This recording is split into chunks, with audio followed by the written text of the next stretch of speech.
gratidão a vocês que nos acompanham em todas as nossas iniciativas. Esse é o programa Mano Mania Manaus, projeto contemplado pela Lei Paulo Gustavo, divulgado pela Prefeitura com Cultura, e nós, felizmente, fomos contemplados. Um projeto de 2 anos e, felizmente, nós conseguimos realizá-lo nesse momento. Agradecer o apoio cultural da Magistral e também Água Mineral Iara, lembrando sempre que é um projeto suplantado pelo Ministério da Cultura e do Governo Federal.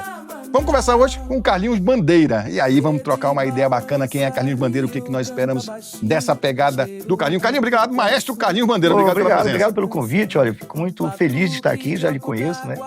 Já fizemos projetos juntos, né? E fico muito honrado de estar aqui, falar um pouco da minha história, né? Essa história que já vem de muitos anos, né?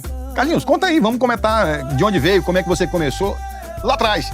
Lá da minha cidade? Lá de onde eu nasci em Faro, no oeste do Pará, uma cidade muito tradicional do interior, né? Fica próximo à cidade de Inhama, fica na divisa do Pará e o Amazonas. E eu vim pra cá muito cedo, eu tinha acho que uns 12 anos. A minha avó era aqui, né? Minha avó teve 11 filhos, naquela época tinha... Então, na época tinha muito, né? E meu pai, talvez eu nem tivesse, mas meu pai ia pra Brasília trabalhar como carpinteiro. E ele veio pra cá, fez a inscrição pra ir pra Brasília, sei qual, daqui a 3 meses, nesse ínterim, convidaram ele pra reformar a igreja de Faro. E ele foi pra lá. Resumindo a história, não deixaram mais ele sair, ele virou padre da igreja. Não tinha padre, né? Ele, o senhor não quer cuidar da igreja, seu Bernardo? E acabou que ele pegou minha mãe e eu nasci lá. Mas era natural que a gente viesse estudar em Manaus. E eu vim pra cá, logo, minha família toda é musical, todo mundo toca. Era o que eu ia perguntar.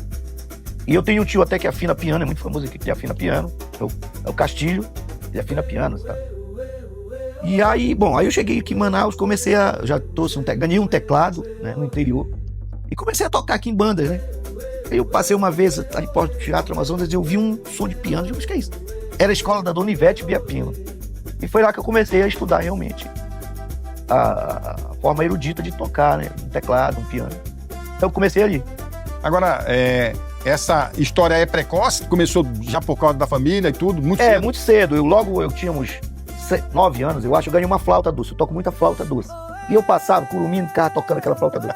Depois minha mãe levou uma clarineta, né? Clarineta, que só pegava as teclas brancas, as pretas não tocava. Então eu aprendi muita música só nas teclas brancas. E eu sempre fui muito... Eu lembro uma vez, rapaz, que foi um circo na minha cidade, e um cara levou um piano de garrafa, ele ficava tocando aquela música. Rapaz, eu passei uns 6 meses juntando garrafa pra... Aí eu montei aquele piano, aí a gente levava os curumim. Lá estavam as meninas, a gente ia lá pra praia. E eu tinha 2 que, né? Inclusive um também virou músico. E eles levavam o piano e eu ficava tocando, que coisa. Então eu sempre fui muito... E eu vim pra cá e eu entrei numa banda Expressom. Era uma banda que fazia muito festival, muito famosa de Itacoatiara, a gente fazia muito festival, né?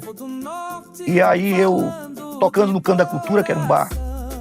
Aí o Carrapicho tava, né, fazendo sucesso, eu não conheci o Carrapicho de longe, né? E aí eles ensaiavam no Sesc e eu tocava no Canto da Cultura de segunda a sexta com o Theo Muniz. E a gente fazia lá, e aí um certo dia eles passaram lá no Santana. Você não quer entrar no Carrapicho? Nós compramos um teclado. E eles já tinham escolhido vários músicos, né? Eles já vinham me observando. Aí eu disse, eu era da MPB, eu não queria saber de forró na minha cabeça. Eu digo, Santana e tal. Eu disse, não, vai lá no IEA, ele era professor de IEA, vai lá no IEA amanhã. E nesse ínter eu já tinha fechado para fazer os arranjos do primeiro festival de Parintins, né? Que eu ia fazer, o Fred Góes me chamou. E ó, Carlinhos, então é depois do início, foi em janeiro esse festival. E aí aí quando o pessoal foi embora, vai entrar no Carrapicho, eu digo, esse negócio de Carrapicho, na minha cabeça, né? Mas eu fui no outro dia com o Santana, e quando eu cheguei lá, o Santana disse, olha, Carlinhos, tu vai entrar no Carrapicho, mas tu tem que parar de estar vindo pra cá, porque eu estudava no Benjamin Constant, e ele era diretor. E a gente ia jogar bola lá no Benjamin, pulava, não sei como. Pulava o muro, né? Naquela época lá, coisa, menina é uma desgraça. A gente achava que as garotas eram mais bonitas do IAP, e olha que lezeira. Bem, aí eu falei pra ele, Santana, não dá, porque eu já tenho esse contrato e tal, eu também não queria, eu não sei. Só que ele sabia que se eu entrasse, eu não ia mais sair. Aí ele disse, olha, Carlinhos, a gente não faz carnaval. O Carrapicho foi fazer carnaval depois que eu entrei, que tinha teclado. E aí ele disse assim, a gente faz uma festa de despedida, que é no final do ano. Eu digo, mas Santana, eu tenho que embarcar a banda, né, que eu montei uma banda aqui, no barco, né, que foi o Ítalo Mendes, Bernardo Lameiras, né, pra fazer o festival lá. Ele disse, não, faz o seguinte, eu pago tua passagem de avião. E eu nunca tinha viajado de avião. Ai, eu vou já tocando esse carro. E vou viajar. Aí nós saímos do IEA, descemos, fomos lá na Taba, que tinha Taba ali na 24, compramos, pronto. Aí quando eu não tinha mais Não tinha mais pra onde correr. Rapaz, na primeira noite que eu comecei a tocar no Nostalgia, ali eu percebi que eu não ia mais sair, porque primeiro que eu gostei daquilo, nunca tinha tocado em show. Meu Deus do céu. Resumindo, aí eu fui pra Parintins, e aí quando eu voltei, fiz o festival em Parintins, e aí eu voltei de lá, e eu entrei no Carrapicho já. E o Carrapicho, daí em diante, achou. Como minha entrada, o Carrapicho eu entrei na época da lambada, porque tinha necessidade. O Carrapicho sempre foi uma banda que visava sempre se inovar, né? Apesar... Aí quando eu entrei, eu já disse, olha, tem que ter um batera. Eu já chamei para o baterista ser o China, né? Com a entrada do batera, o Otávio já foi pro baixo. Então o Carrapicho ganhou um novo... Completou, né? Um novo tipo de sonoridade que não existia. E quando a gente foi fazer os bois, quando a gente fazia o boi, eu ia pra caixinha. Eu digo, isso não tá certo. E eu tinha teclado em boi. E aí nós fomos gravar em Belém, né? E lá, assim, aí eu digo, não, vamos botar teclado em boi, né? Então foi daí que surgiu, eu comecei aí, no segundo disco a gente fez o arranjo do Tic Tic Tac, né? Gravei, eu lembro, o meu teclado que eu gravei foi Ninguém Gosta Mais Desse Boi de Bacon, que era um piano, né? E, enfim, então o Carrapicho, com a minha entrada, ganhou uma nova sonoridade, né? Tanto minha quanto do baterista, do China, né? E com o Tic Tac, pronto. Aí a banda estourou, né? A gente gravou, a banda estourou. De uma forma muito meteórica. Eu lembro que a gente conheceu o Patrick Bruel, tipo, em setembro, né? Aquele cara foi lá com a gente tava tocando uma quinta-feira, e ele disse, olha, eu vou levar vocês pra França e tal. A gente ali, empolgado, rapaz, tá, vamos lá. Só que ninguém acreditou, né? Ninguém acreditava. Só que ele, no outro dia, quando foi no estúdio, acredito com quem ele tava? Com Jean Reno, rapaz. E eu tinha assistido um filme chamado Profissional, conheci o Jean Reno, né? Porque ele tinha, esse filme que ele fez aqui, o Le Jaguar, é com o Jean Reno. E o Patrick é um cara muito famoso lá na França. Ainda é até hoje. E aí tá. Só que uma semana chegou o produtor musical dele, que era o produtor, né? Ele não era nem música, era produtor mesmo. Que foi o Saidu. Aí nós começamos a acreditar no negócio. E aí, quando foi no outro ano, tirar passaporte, aquela coisa toda. Foi em março, a gente foi pra França, gravamos lá novamente Tic Tac. Como é que foi essa turnê? Muita gente, shows lotados, como é que é? Essa história sempre é interessante, porque são os bastidores. E pouca gente a princípio, quando a gente foi pra França, nós fomos pra França, aí nós voltamos pra gravar o clipe. Foi uma semana aqui, gravando o clipe. Em Manaus, saía muito cedo, tipo 3, 4 da manhã, a gente saía e ficava no barco, né? Eu lembro que foi uma semana.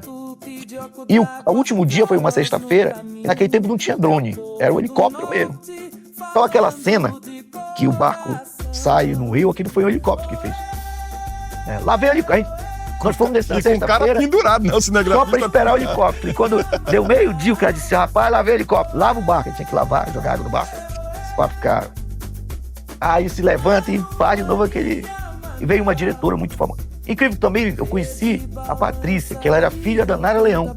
Porque eles, naquela época, era uma estrutura muito grande. Então eles contrataram essa produtora da filha da Nara Leão para trazer os equipamentos, né? Veio só a diretora, no caso veio só uma diretora da França. Veio fazer a direção do clipe, né? Diretora muito famosa lá. Eles não economizaram, cara. Não economizaram. E aí, quando nós fomos pra lá, existiu um negócio na França, não sei se disse, chama-se Le Tube d'été, que é o sucesso do verão. As bandas competem. Ah, entendi. Então nós começamos a competir com a Macarena. Vai, Macarena, Macarena. E aí a Macarena em cima, e nós entramos. Incrível, como a música foi nivelando, né? Acabou que nós passamos em vendagem e de rodagem, de execução na rádio. O Tic Tac ultrapassou a Macarena e virou Le Tube d'été. Trajetória musical aí intensa, muitas viagens, enfim, mas a partir de um certo momento você começou também a ter a necessidade de ensinar. Projetos aprovados e a coisa fluiu bacana. A gente quando a banda nós separamos, né? Eu senti a necessidade que eu tinha que continuar a trabalhar com música. Aliás, a música sempre esteve presente. Então eu comecei a fazer muito jingle musical, né? Eu tive um privilégio de participar de várias campanhas publicitárias de candidatos, né? E eu montei um estúdio de gravação para fazer esse tipo de produção. Então ali eu procurava trabalhar nesse setor. E outro setor que eu atendo muito é fazer o que eu sempre faço, que é você ser um siderman, né? aquele cara que acompanha os artistas em shows. Então quando eu saí do barzinho, que eu entrei no Carrapicho, eu não me sentia mais à vontade de voltar para barzinho. Então eu não tenho assim muita essa expertise de hoje fazer barzinho. Eu sou muito um siderman de teatro, faço show para empresa, faço show para Fian, ali no Davi. Então hoje é esse meu mercado. Carlinhos, pra gente terminar mais um episódio da Mania Manaus, conta pra nós aí onde as pessoas podem te encontrar, principalmente em rede social e principalmente contratar o maestro no meu Instagram, Carlinhos Bandeira. Carlinhos Bandeira, meu Instagram é Carlinhos Bandeira. Tem também o Facebook Carlinhos Bandeira. E meu WhatsApp é o 9220-0696. Quem quiser contratar para ter um som ao piano, me contratar como siderman para montar um show ou um aniversário, eu vou e faço com o maior prazer. Beleza, esse é Carlinhos Bandeira. Daqui a pouquinho ele vai estar conosco mais uma vez no próximo programa da série Mano Mania Manaus. Esse projeto que foi contemplado pelo edital da Lei Paulo Gustavo, da Concultura, Prefeitura de Manaus. Agradecer também os nossos apoiadores, o apoiador cultural Magistral e Água Mineral Iara. Se liga aí, porque daqui a pouquinho vem mais Mano Mania Manaus para vocês.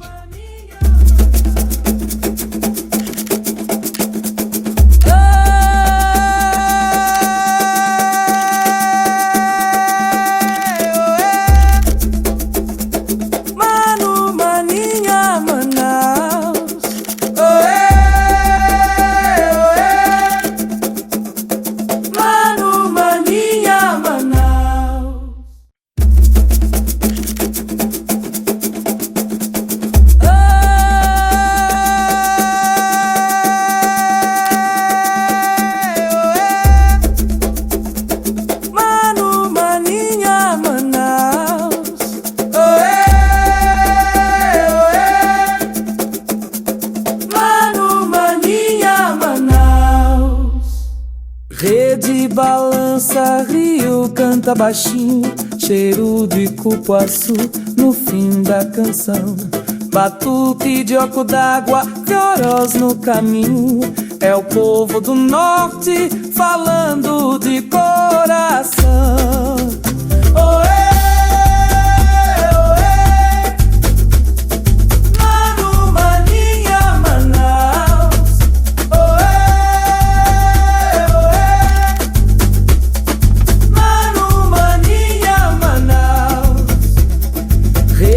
Balança, rio canta baixinho, cheiro de cupuaçu no fim da canção. Batuque de oco d'água, Fiorós no caminho, é o povo do norte falando de coração.